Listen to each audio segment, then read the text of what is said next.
1992च्या scam नंतर हर्षद मेहताची जवळपास सगळी प्रॉपर्टी जप्त केली होती हे तर आपल्याला माहिती आहे, परंतु त्याच्याकडे एक असेट अशी होती जिला ना कोर्ट ना सीबीआय कोणीच हात लावू शकत नव्हतं.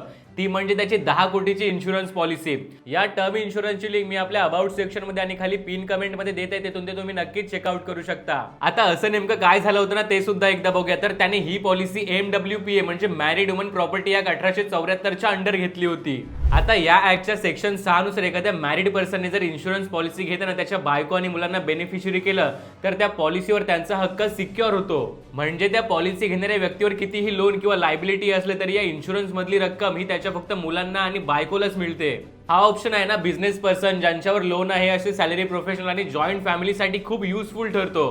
तर आता प्रश्न असा आहे की अशा टर्म इन्शुरन्सची खरंच गरज आहे का? तर याचं उत्तर आहे 100% येस.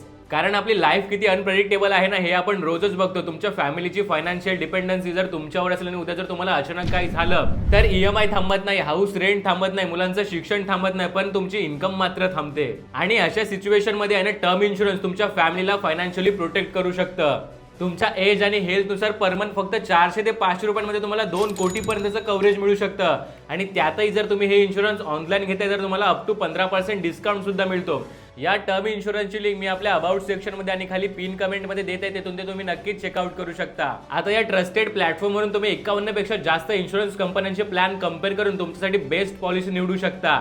कारण लक्षात ठेवा, तुम्ही नसताना सुद्धा तुमच्या फॅमिलीला फायनान्शियली सपोर्ट करणं ही सुद्धा तुमचीच जबाबदारी आहे. त्यामुळे हा व्हिडिओ जास्तीत जास्त लोकांपर्यंत नक्की शेअर करा.